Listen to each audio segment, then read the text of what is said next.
Olá pessoal, essa semana que passou foi o Dia do Poeta e aí eu resolvi comentar sobre um dos livros que eu mais gosto, não sobre poesia, mas sobre processo de criação, sobre várias outras coisas também, sobre a trajetória de se tornar cada vez mais você mesmo, que é esse livro aqui, Cartas a um Jovem Poeta, do Maria Rilke, né, do Rainer Maria Rilke, que na verdade, é uma coletânea de cartas, né? São 10 cartas que o Rilke escreveu para um jovem poeta que é o Capus, Franz Capus, o nome dele. E esse livro ele foi publicado depois da morte do Rilke. E o que aconteceu com esse livro foi o seguinte, que o Capus, ele trocava cartas com o Rilke, né? Ele era aspirante a poeta, ele era um jovem poeta, queria se tornar poeta, e escreveu no início do livro, ele fala um pouco, né, na apresentação, pelo menos nessa minha edição, eu vou colocar aqui embaixo na descrição como vocês conseguem essa edição aqui da LPM. Eu acho que a capa tá diferente, mas eu acredito que seja a mesma edição e eu gostei bastante. E na apresentação dessa edição aqui, o Capus ele vai falar, né, que ele estudava na mesma escola que o Rilke tinha estudado, e lá nessa escola ele entrou em contato com os poemas do Rilke e teve a ideia de trocar cartas com ele para falar sobre o processo criativo, como se tornar poeta, etc, etc. Pedir as sugestões dele para os seus poemas. E no começo do livro, o Capus vai até falar, né, que ele não vai colocar os poemas, não vai colocar as cartas trocadas, ele vai colocar só as respostas do Rilke para ele, e ele vai dizer uma frase muito bonitinha, assim, muito profunda no final dessa apresentação. Deixa eu ler aqui. Quando fala alguém grandioso e único, os pequenos têm de se calar. Então, esse é um dos motivos pelos quais ele não vai colocar as cartas dele aqui, ele vai colocar só as respostas do Rilke, que são 10 cartas, que foram trocadas entre 1903 e 1905, se eu não me engano. E o Rilke, ele já era um poeta muito conhecido, muito prestigiado, muito importante. Então, as poesias, as cartas que a gente vai encontrar aqui, são cartas muito profundas, muito belas, para quem realmente quer começar esse processo de se tornar artista, de dar voz a uma necessidade, né, de criar. Mas não só isso, esse livro, essas cartas, elas são preciosas também, porque o Rilke ele vai trazer aqui o seu ponto de vista, né, o seu... aquilo que ele via da vida, aquilo de profundo que ele mais via na vida, aquilo que ele aprendeu na sua trajetória. Então não é um livro somente sobre processo criativo, não é um livro somente indicado para poetas, é um livro indicado para quem tem essa visão, quer ter essa visão mais profunda da vida, uma visão mais sensível da vida. Ele vai falar muito aqui sobre essa jornada de você se autoconhecer, mas não só se autoconhecer, mas se refinar e aos poucos vencendo, superando as dificuldades para finalmente se tornar aquilo que o seu coração mais almeja, que sua alma mais almeja. Então é sobre isso, por isso que ele é tão especial e por isso que eu indico para vocês. Eu vou ler um trechinho logo no início, que eu acho que dá a tônica do livro inteiro, para vocês terem uma ideia do o que vocês vão encontrar nesse livro aqui. Página 24. O Senhor me pergunta se os seus versos são bons. O Rilke está respondendo ao Capus, né? Pergunta isso a mim. Já perguntou a mesma coisa a outras pessoas antes. Envia os seus versos para revistas, faz comparações entre eles e outros poemas e se inquieta quando um ou outro redator recusa suas tentativas de publicação. O Senhor olha para fora, e é isso, sobretudo, que não devia fazer agora. Ninguém pode aconselhá-lo e ajudá-lo. Ninguém. Há apenas um meio. Volte-se para si mesmo. Investigue o motivo que o impele a escrever. Ele vai falar aqui muito dessa ideia da escrita, né, da arte como uma necessidade da vida, como uma forma de você se expressar, de você se colocar no mundo. E não somente como um ganha-pão, como uma forma de sobrevivência, como algo que você poderia viver sem. ele vai perguntar isso, né? Ele vai fazer essa pergunta para o Capus. Você se pergunte, você precisa escrever, né? E aí, se a resposta for preciso, se é isso, a vida não teria sentido para mim, então realmente isso é um sinal e um testemunho, né, desse impulso criativo. E até mais na frente ele vai falar algo do tipo: nesse caso, né, no caso de você responder, realmente preciso escrever, preciso ser artista. E aí a gente pode trazer para tudo na nossa vida, não só necessariamente essa vocação de artista, mas qualquer coisa que a gente sinta esse chamado forte. Se você percebe que você não pode viver sem isso, não que, voltando, não que isso necessariamente seja seu ganha-pão, mas que a vida só faz sentido se você se expressar dessa forma, se você viver dessa forma. Então, nesse caso, aceite sua sorte e a suporte com seu peso e sua grandeza, sem perguntar nunca pela recompensa que poderia vir de fora. Eu acho muito interessante esses trechos, principalmente para o momento que a gente vive, onde a gente está sempre voltado muito para fora, a gente está sempre esperando os likes, as curtidas, os comentários das pessoas, para que isso seja uma validação do que nós estamos fazendo. O Rilke, ele traz essa proposta dessa contramão, né, de você voltar para si mesmo, investigar essa necessidade como algo da sua alma e fazer isso custe o que custar e sem esperar nenhum fruto disso, né? Porque aí é que vai estar a realização. E é esse o ponto, né, que ele vai tratar aqui. Ele vai dizer assim, ó: e se desse ato de se voltar para dentro de si, desse aprofundamento em seu próprio mundo, resultarem versos, o Senhor não pensará em perguntar a alguém se são bons versos. Ou seja, essa nossa necessidade, né, de perguntar para as pessoas se está bom, se é válido, é justamente porque aquilo não foi, de fato, uma expressão do nosso ser.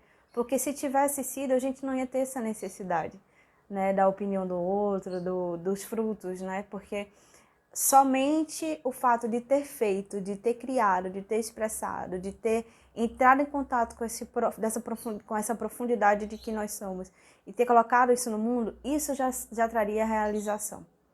Não precisaria de mais nada. Eu acho isso de uma profundidade, uma beleza e uma maturidade muito grande, porque realmente não é isso que a gente vê, né? Quando a gente faz algo que realmente tocou o nosso coração, não importa muito se as pessoas gostam, se não gostam, se a gente vai ter fruto com aquilo. Não, a gente se realiza somente em fazer. Eu acho isso de uma profundidade, uma beleza muito grande. E só essa primeira carta, né? Só esse iniciozinho já faz com que a gente indique aqui esse livro, que é belíssimo. Vai ficando muito melhor, viu, gente? Tem cartas mais bonitas, ele não vai falar, como eu falei para vocês, ele não vai falar somente sobre o processo da arte, ele vai falar várias coisas aqui sobre a arte, sobre o ofício do artista, vai indicar alguns textos pro Capus ler, mas que para nós também também é interessantíssimo, né? Ele vai indicar o Rodin, que é um escultor que ele gostava muito, ele também vai indicar alguns poetas, ele vai indicar inclusive a Bíblia, vai falar muito sobre o ofício do artista, mas também ele vai falar sobre o amor, sobre o sacrifício, sobre superar a si mesmo, sobre se conhecer, vai falar sobre essa ansiedade da juventude, muito própria da juventude, de querer logo respostas, de querer logo que as coisas deem certo. Vou ler outros trechos aqui para vocês. O Senhor é tão jovem, tem diante de si todo o começo, e eu gostaria de lhe pedir da melhor maneira que posso, meu caro, para ter paciência em relação a tudo que não está resolvido em seu coração. Peço-lhe que tente ter amor pelas próprias perguntas, como quartos fechados e como livros escritos em uma língua estrangeira. Não investigue agora as respostas que não lhe podem ser dadas, porque não poderia vivê-las. Eu achei muito bonita essa ideia, né, das nossas perguntas serem como quartos fechados, no sentido de que um dia essa porta vai se abrir, um dia a gente vai compreender, viver cada passo, viver cada momento com muita profundidade, muita intensidade, com muita consciência, muita presença, e saber que tem respostas e tudo bem, e que no decorrer da vida, da sua jornada, se você estiver sempre vivendo com o seu coração, essas portas um dia vão se abrir. E é muito bonito a gente ver que o Rio que ele fala com uma sinceridade de uma pessoa que de fato está falando aquilo que vive, que viveu, que está falando com uma propriedade de uma vida prática, de uma vida moral muito ligada a esses ensinamentos que ele está dando para o Capus. Então, para além de ser uma pessoa que está dando dicas sobre como escrever poesias, ele está ensinando o Capus a viver. Esse livro me faz pensar muito sobre a importância da gente ter pessoas como referência, como inspiração, que nos ajudem realmente no nosso processo, nos indiquem um certo caminho de referência. Não que a gente tenha que dar os mesmos passos que a pessoa, não que o Capus tenha que dar os mesmos passos que o Rio que deu, mas que nos indiquem caminhos, nos mostrem a direção, de maneira que a gente possa ir trilhando a nossa jornada, trilhando o nosso caminho com passos mais firmes também. Falar também sobre a nossa dificuldade de lidar com as tensões da vida, de às vezes querer as coisas mais fáceis e mais rápidas, um certo imediatismo. Eu não sei não, mas eu acho que esse livro é escrito lá para 1903, mas ele está falando muito para o nosso momento também, né? Muito atual. Essa busca por um conforto que ele vai tratar aqui disso, né, como um distanciamento, inclusive, de uma realização. Porque para uma pessoa que quer viver, por exemplo, um poeta, né, que é o contexto aqui, você vai ter que se superar, vai ter que se aventurar em coisas muito difíceis, vai ter que, às vezes, abrir mão de um certo conforto, em nome daquilo que, em algum grau, vai trazer realização, que é a expressão do seu ser. Só que são caminhos diferentes muitas vezes, e às vezes a gente abre mão daquilo que é mais, que vai trazer mais realização para a gente, só que exige de nós um certo esforço, justamente por medo da dificuldade, justamente porque não quer abrir mão de algumas coisas, e ele vai falar sobre isso. As pessoas, com o auxílio de convenções, resolveram tudo da maneira mais fácil e pelo lado mais fácil da facilidade. Contudo, é evidente que precisamos nos aferrar ao que é difícil.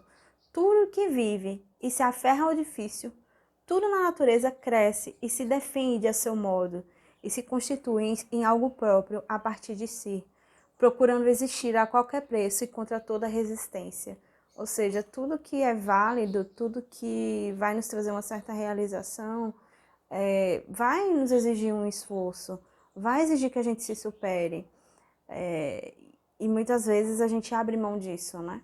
E aí, às vezes, a felicidade não vem, não chega. E aí ele vai falar também do amor como isso que também nos faz ter que lidar com uma certa dificuldade. Ele vai dizer assim: amar também é bom, pois o amor é difícil.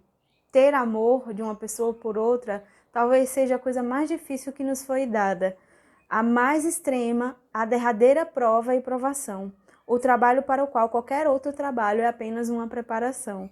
Por isso, as pessoas jovens, iniciantes em tudo, ainda não podem amar, precisam aprender o amor. Esse é um outro ponto muito bonito que ele vai falar aqui, sobre essa questão de você não ter pressa, você ir vivendo a vida de acordo com aquilo que lhe cabe viver naquele momento. E esperar que as coisas se desenvolvam, se amadureçam, né? Logo no início ele vai falar para o Capus, perdão, para ele não falar de temas que ele ainda não teve experiência, que ele ainda não viveu, porque aí ele não vai falar com a propriedade, ele não vai falar com amadurecimento, e isso vai soar vazio nos seus poemas. E muitas vezes a gente faz isso mesmo, né? E quando ele vai falar aqui do amor, também é isso.